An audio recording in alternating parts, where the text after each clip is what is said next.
mistake. But for a while I thought that I wouldn't break. I need something else to clear my head. Someone to tell me how to live instead. Just open your eyes and take my advice. Stop rolling the dice and just compromise. It's the chance of your life. Okay, try to be brave. You have so much to save. Take control of your own life. Right now, every mistake makes you feel like a fake. Take control of your own life.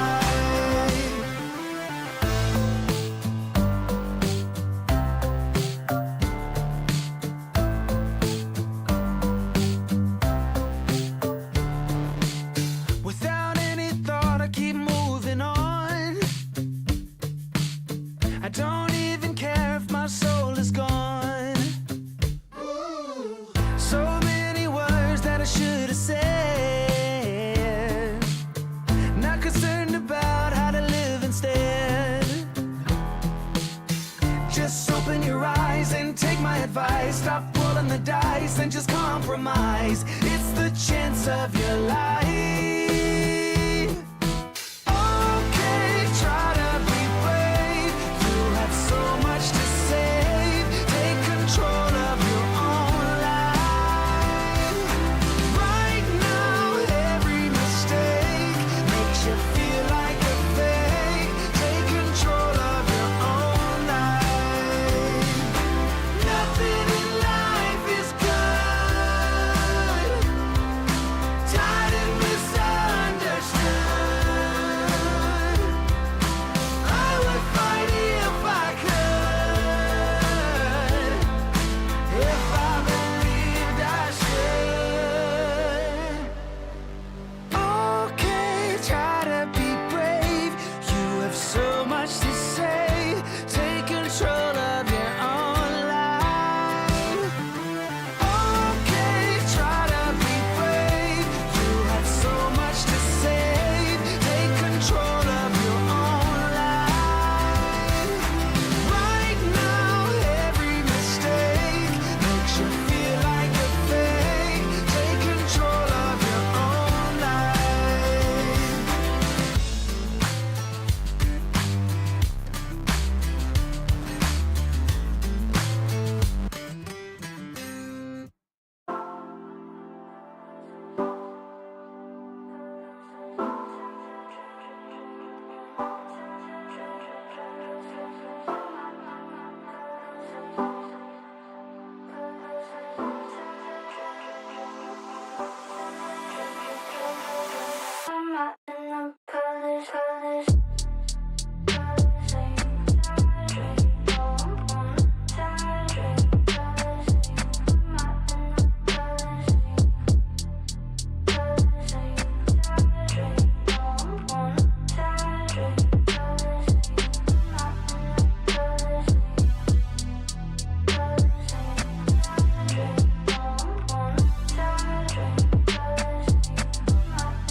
Welcome to Cyber Threat Intel, your go-to source for the latest updates, news, and insights on cyber threats. Our goal is to arm you with the knowledge to protect yourself in the digital age, whether you're a cybersecurity professional or just curious about the threats lurking in the digital shadows. Make sure to subscribe now on YouTube or your favorite podcast listening platform to join us on the front lines of cybersecurity, because in the world of cyber threats, knowledge is power.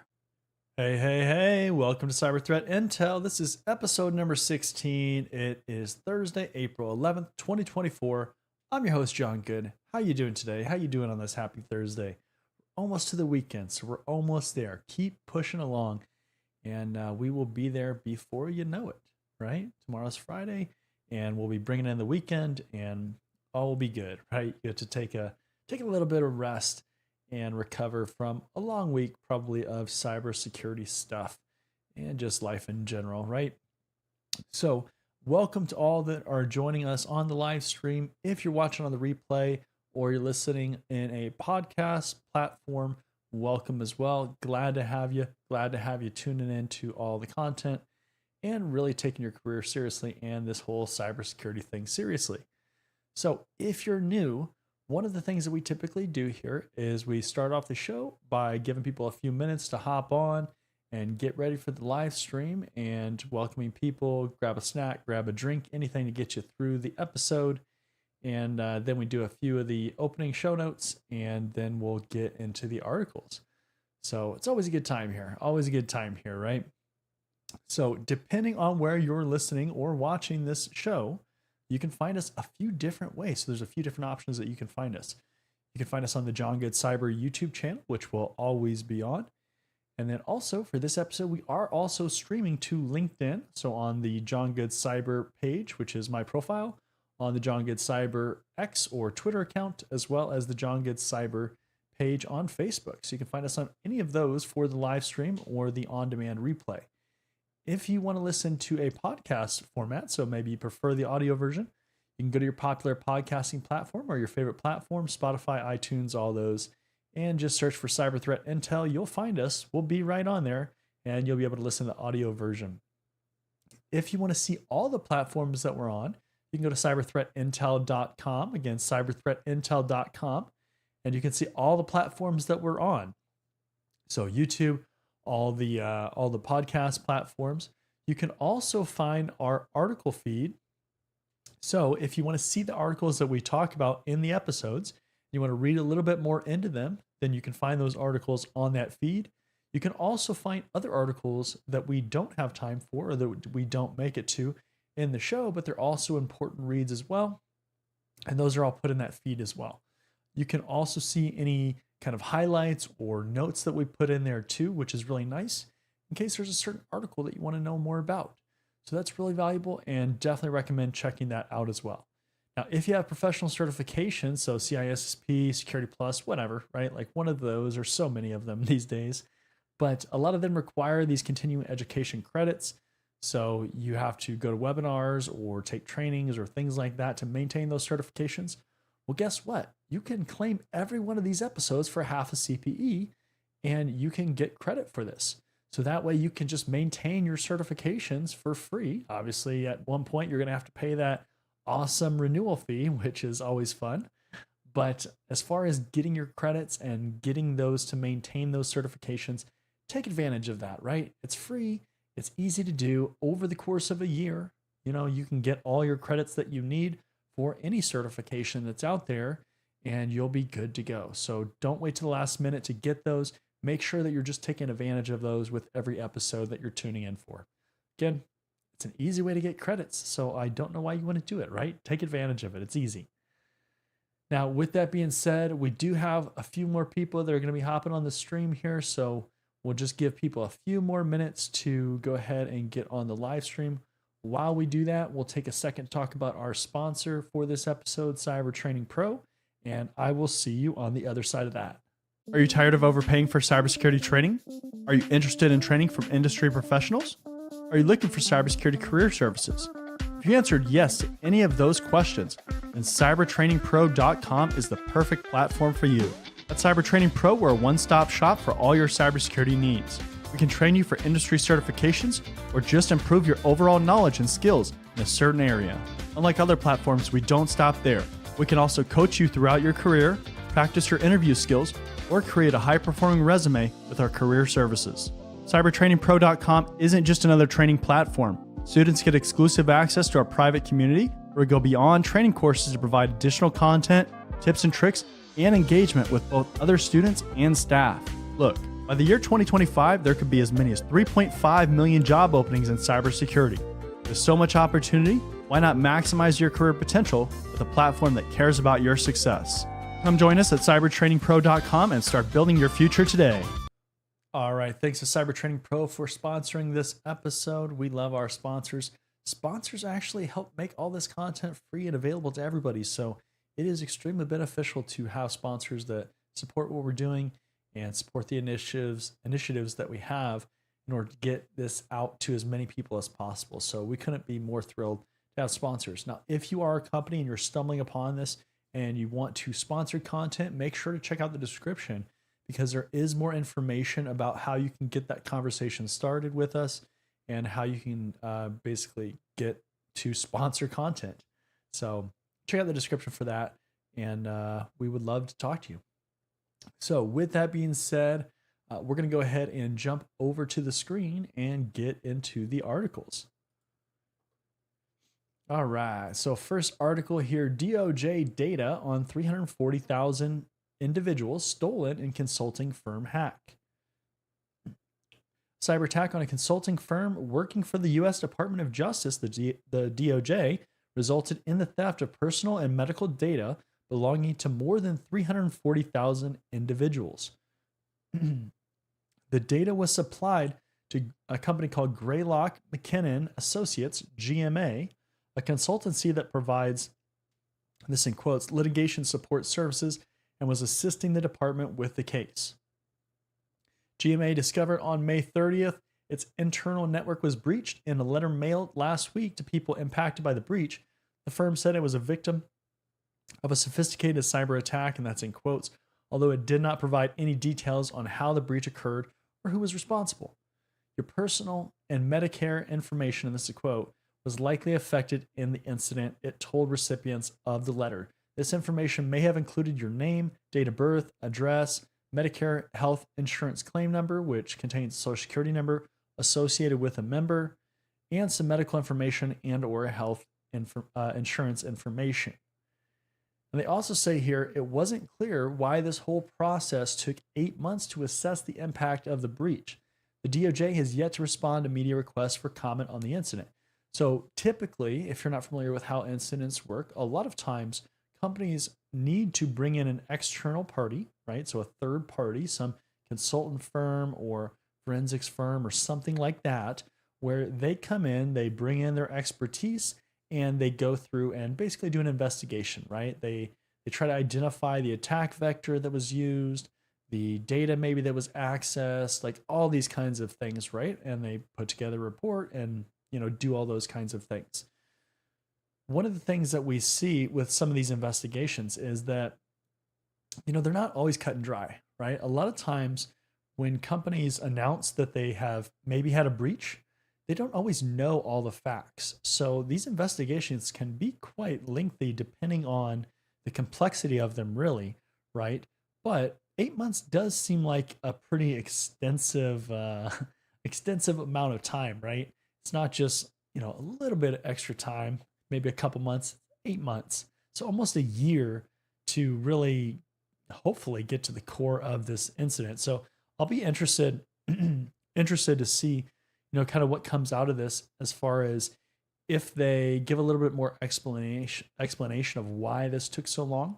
And maybe that can give us more insight into the complexity too, right?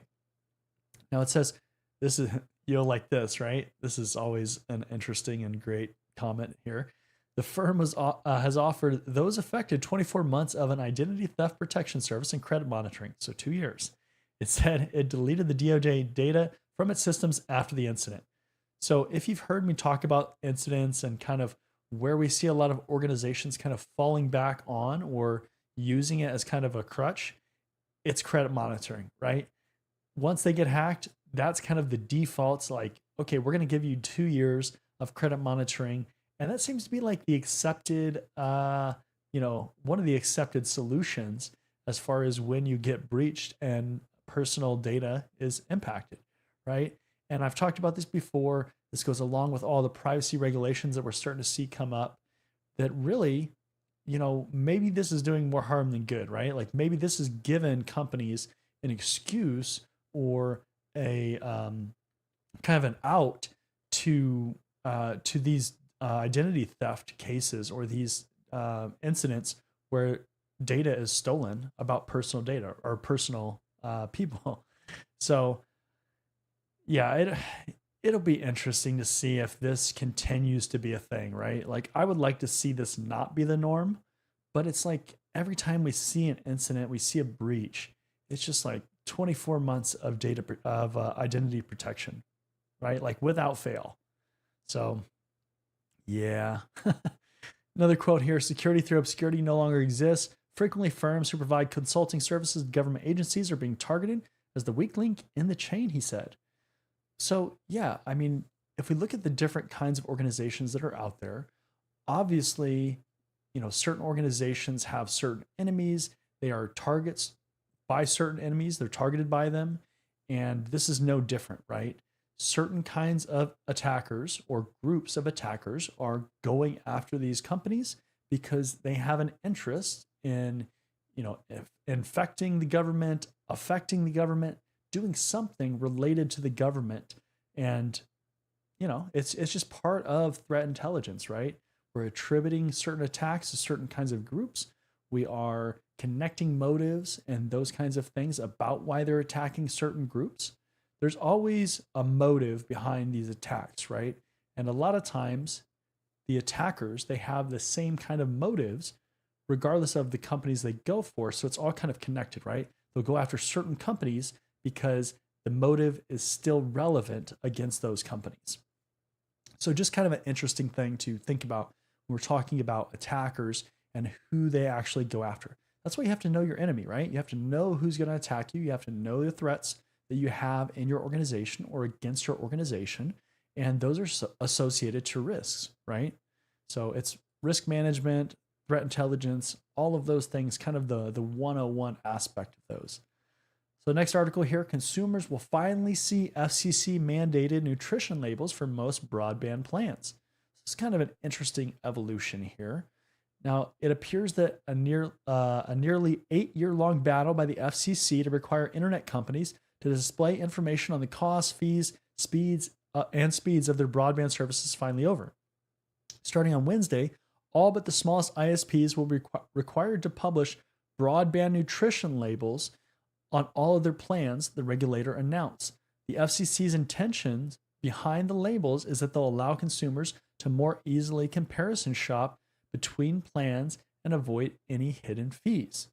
The next time you shop for either a standalone home or fixed internet plan or a new mobile broadband plan, you should notice such a label. Each label is going to include monthly broadband prices, introductory rate details, data allowances, broadband speeds, and links to find out about any available discount or service bundles.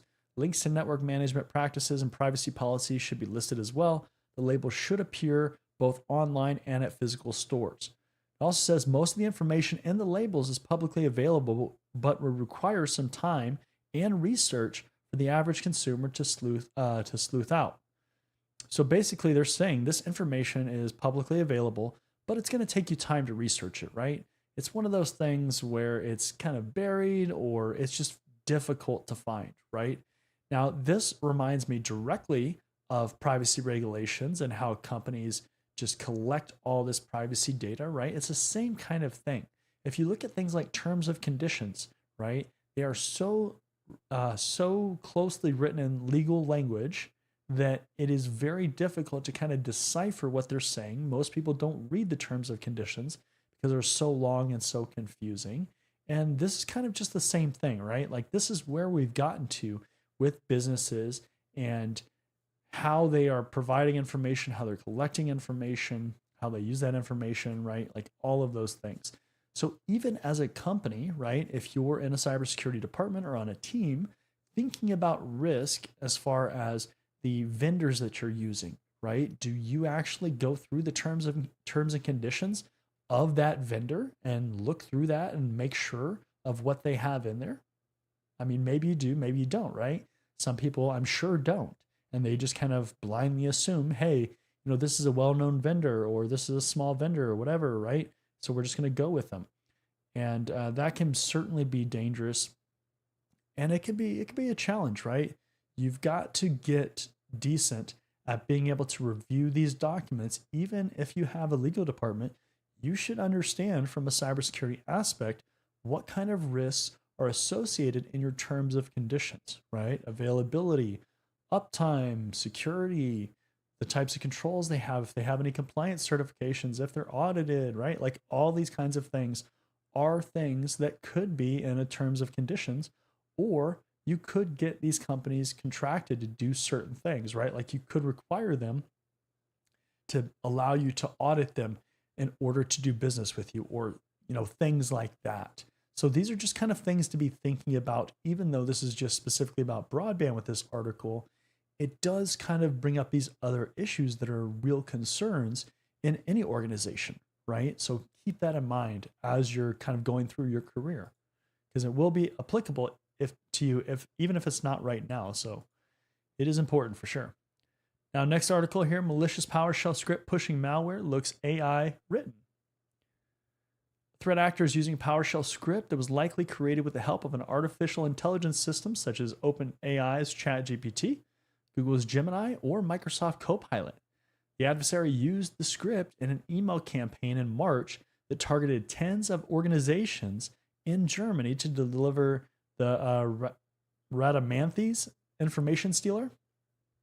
Again, I keep saying it, but I don't know where some of these names come from.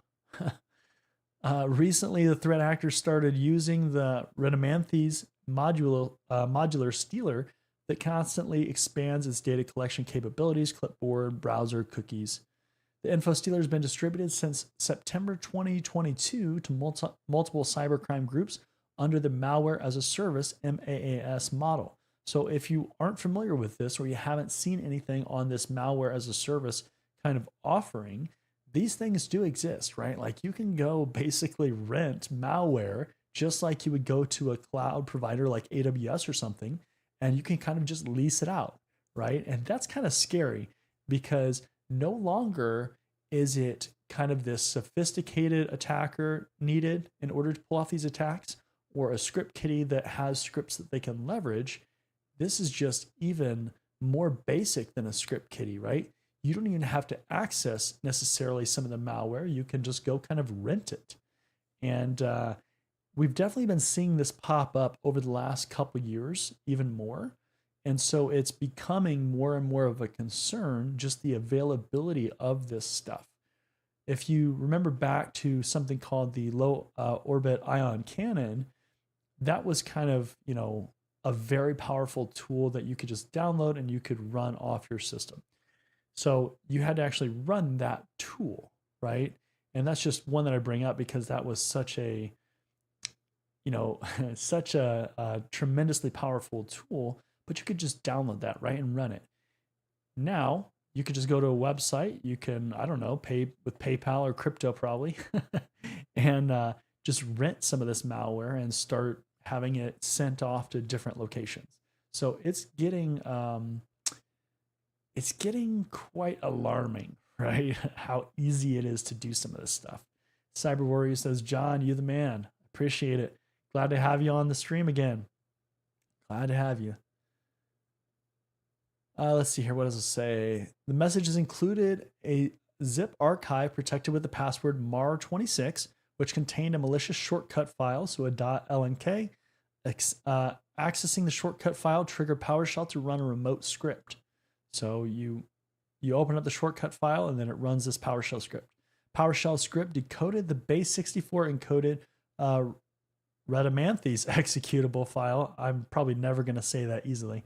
File stored in a variable and loaded it in an assembly into memory, and then executed the entry point of the assembly according to Proofpoint. So if you've heard me talk about this before with malware, again, they run in multiple stages. So a lot of times there's kind of this initial stage or initial action that happens, and then that reaches out to some other server or some other location, and then starts kicking off the rest of the kill chain or the rest of the chain for that malware. Pretty standard stuff, because again, gone are the days where it's just like a single file and that is the complete malware package, right? There's a lot of different stages kind of involved in there. Again, it makes it a lot more difficult to identify some of these attacks or some of these malware strands when all of these steps are kind of obfuscated or they're broken up instead of combined and executing all at once.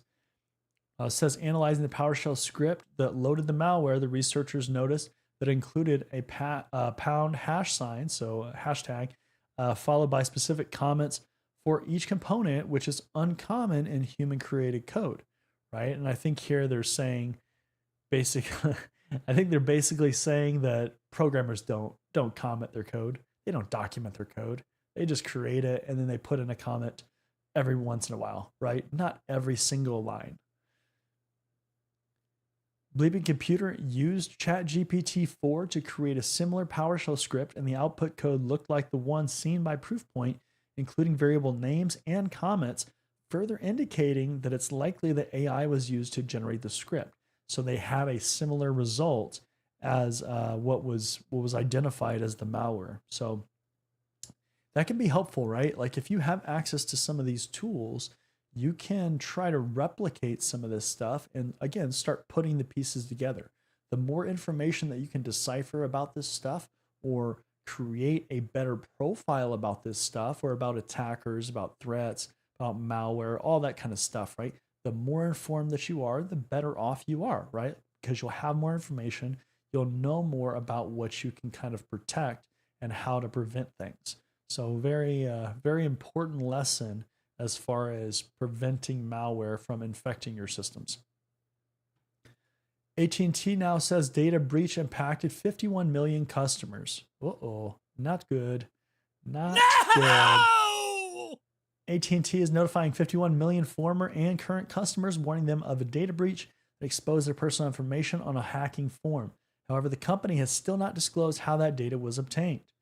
These notifications are related to the recent leak of a massive amount of AT&T customer data on the breach hacking forms that was offered for sale for $1 million in 2021. Last month, when another threat actor known as Major Nelson leaked the entire dataset on the hacking form, AT&T once again told Bleeping Computer that the data did not originate from them and their systems were not breached. Sounds like they're kind of stepping back, tiptoeing back. After Bleeping Computer confirmed the data belonged to AT&T and DirecTV accounts, and TechCrunch reported AT&T passcodes were in the data dump, AT&T finally confirmed that the data belonged to them. They finally admitted it, right? While the leak contained information from more than 70 million people, AT&T is now saying that it impacted a total of 51,226,382 customers. So not quite 70 million like is being claimed, but they are admitting that a pretty substantial number of customers were impacted. So we see that a lot with these data breaches, right? A lot of times when a company gets breached, there is this initial announcement, right? And when they have this initial announcement, it's usually very tame, right? Because either they don't know or they know a lot, but they want to confirm this information, or they just want to do more research. Or if they're really shady or suspicious company, then they might just outright lie, right? So it happens all the time. And then what happens is, as it gets found out that they either weren't truthful or whatever they said wasn't accurate, a lot of times there are kind of these backpedal moments where these companies kind of change the story, or it starts to be much more clear that they really knew what the severity was and they were just trying to mislead people or whatever. And that's kind of where, especially publicly traded companies, that's where you start to get into a lot of trouble, because you should be, very honest with your shareholders. But when you start trying to deceive people, and we saw this with Uber several years ago, I think it was in 2016, where they had some hackers that breached their system, and then they ended up just trying to pay them out as like a bug bounty payment instead, kind of a hush payment. And there was some senior level executives that, got into some trouble for that. So that is not something to play around with. And you need to be very careful if you're walking that line in your company or on your cybersecurity department, right? It will come back to bite you for sure.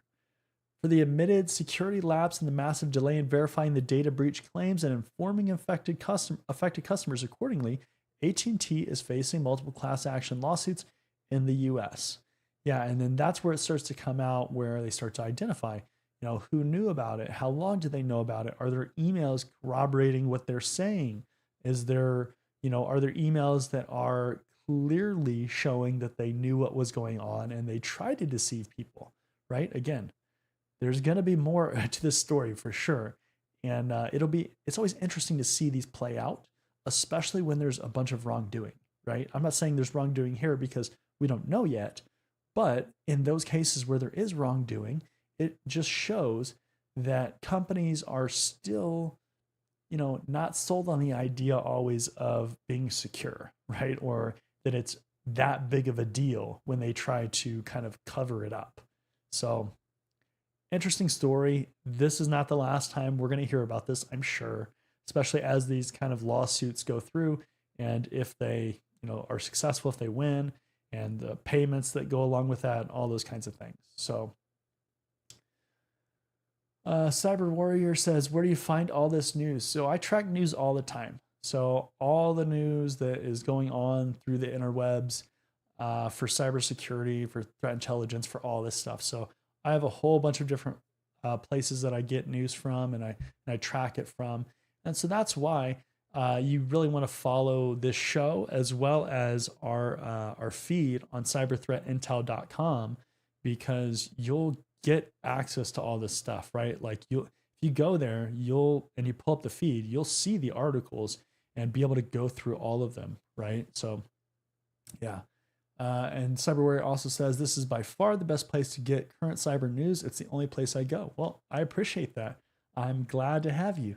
So as we start to really kind of dive into this show and we're around for a while, I'm sure we'll start to grow and start to have larger and larger audience. So I'm already extremely happy with where we're at now. And we continue to see more and more people hopping on this show and watching the live stream and the replay and everything like that. So it is great. It is definitely an exciting time, but definitely glad to have you on the stream. All right, next article here. New Spectre v2 attack impacts Linux systems on Intel CPUs. Researchers have demonstrated the first native Spectre version 2 exploit for a new speculative execution side channel flaw that impacts Linux systems running on many modern Intel processors. Spectre v2 is a new variant of the original Spectre attack discovered by a team of researchers at the VUSAC group from VU Amsterdam. The new finding underscores the challenges in balancing performance optimization with security, which makes addressing fundamental CPU flaws complicated even 6 years after the discovery of the original Spectre. Speculative execution is a performance optimization technique where modern processors guess what instructions will be executed next and start implementing them before they know they are needed. As modern processors are extremely powerful, they can predict multiple paths a program can take and execute them simultaneously. If one guesses it correct, there's an increase in application performance. If the guesses are wrong, the CPU throws away the previous work and proceeds as usual without changing performance.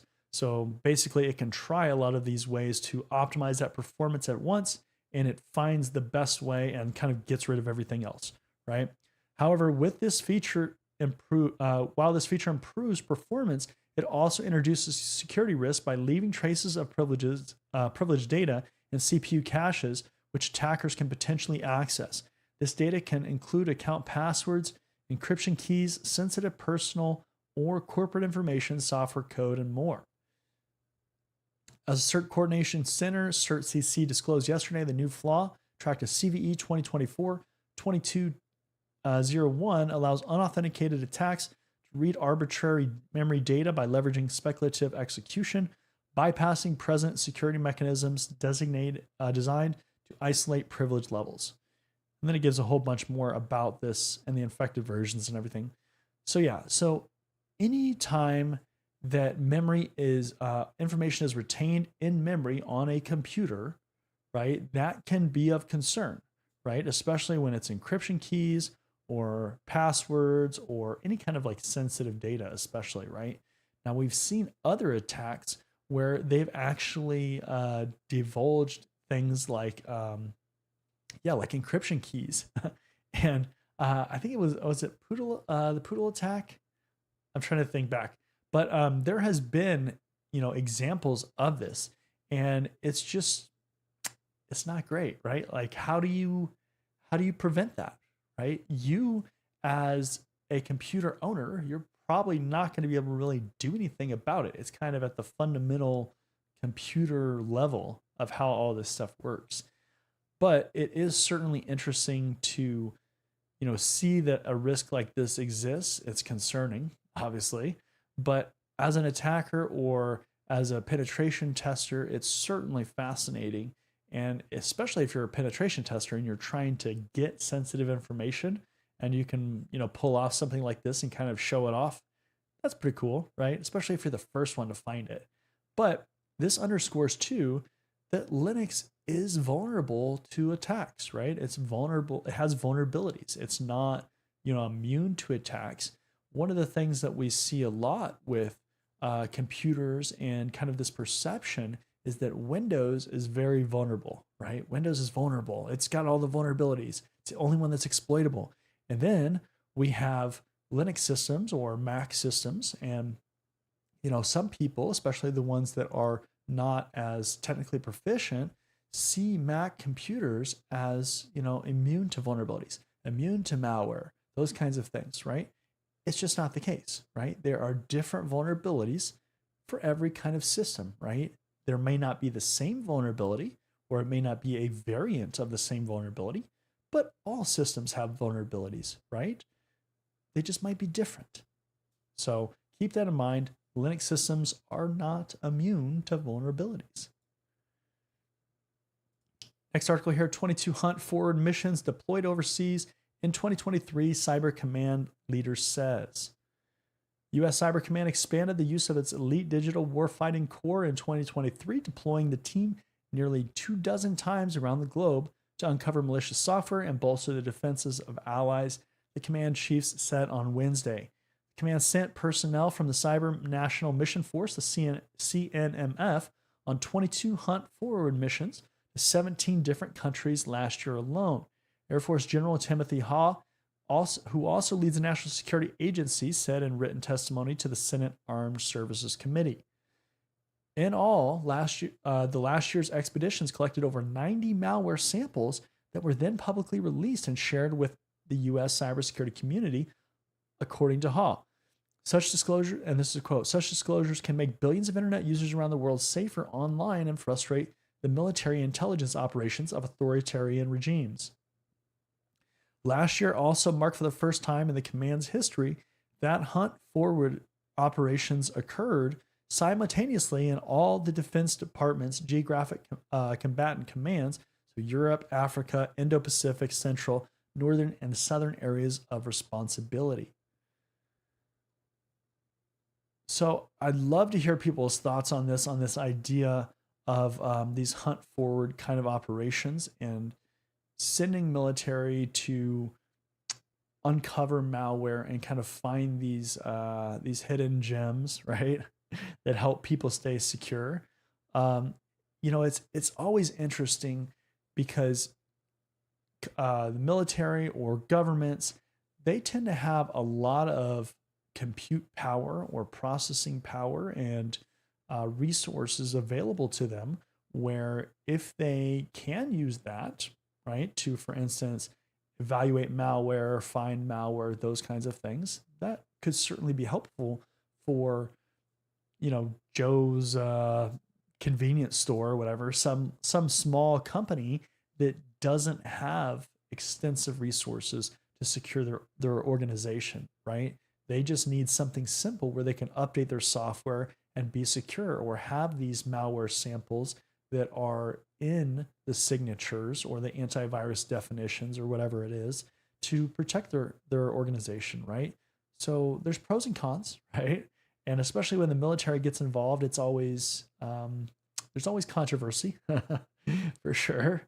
But yeah, I mean, this is interesting too. I don't think that this is going to be the first time or the last time, or the last time rather, that we hear about stuff like this. We've heard about these kind of exercises before, and it's not going to go anywhere, right? But I'd love to hear kind of your thoughts and kind of the how you view this, as far as, is it good? Do you think it's bad?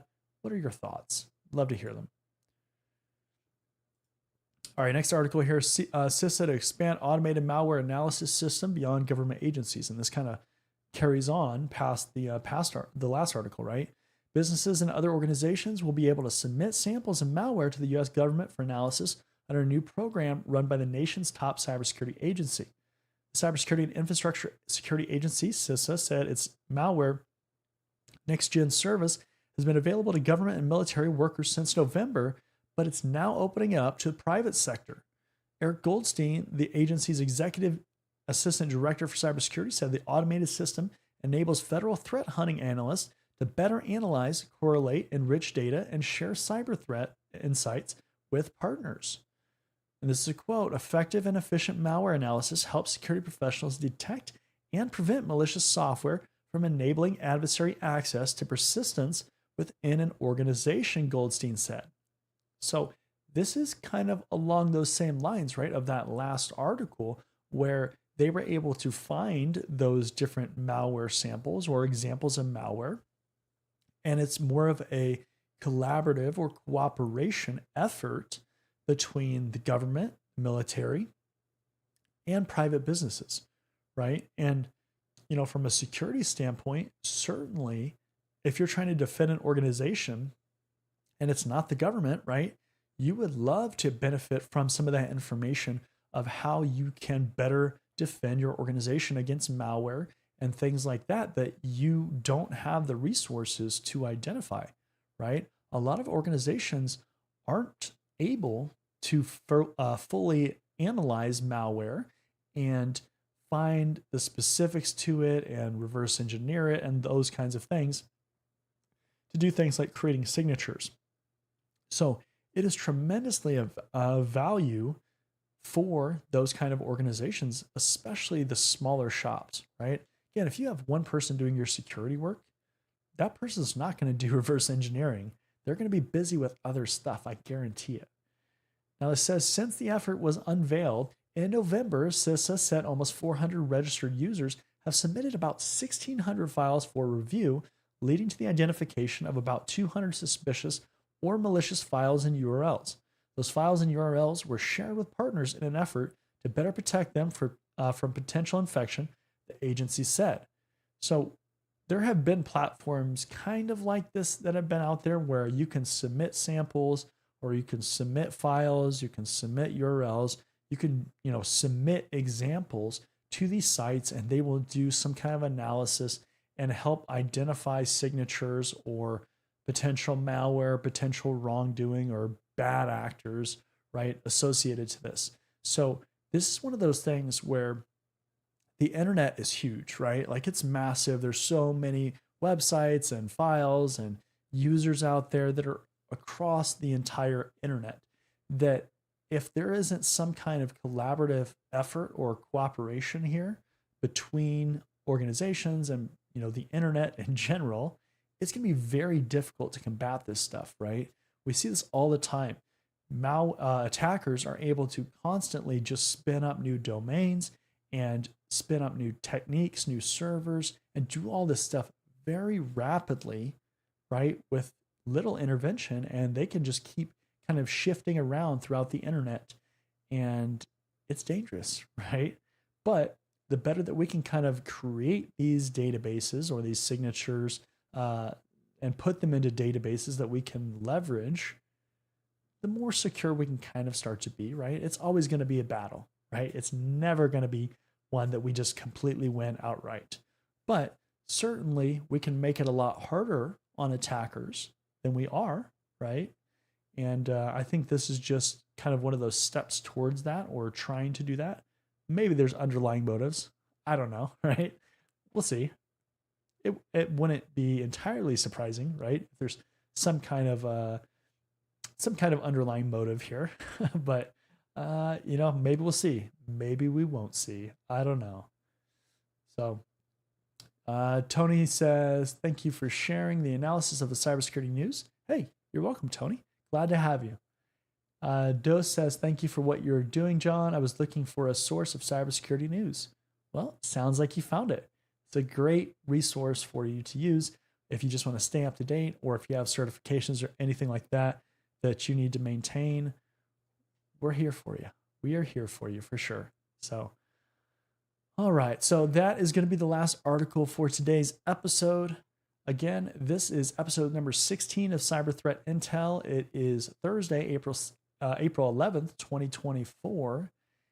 And again, depending on where you are listening or watching the content or the episode, there's several different ways you can find it. If you're interested in video format, of course, we're always on the John Good Cyber YouTube channel, on John Good Cyber for LinkedIn, Twitter or X, and the Facebook page for John Good Cyber. You can find the live stream and the replay on demand, always there. And then if you want to listen on a podcasting platform, you can just search on your favorite podcasting platform, Spotify, iTunes, whatever, right? All of them. You can also go to cyberthreatintel.com and you can see all the platforms that we're on there as well. You can also see the article feed. We talked about this already in this episode, but you can see all the articles that we talked about in this episode, as well as previous articles for the other episodes, or other articles that we've just added that are good reads too, but we didn't get to them in an episode. So definitely check that out as well. Make sure to grab your Cyber Threat Intel merch. There is a link in the description where you can check out all that stuff. Or if you're watching on YouTube, you can see it right below the video on that shelf. So that's pretty cool too. And then let's see what else. Yeah, that's all I have for today.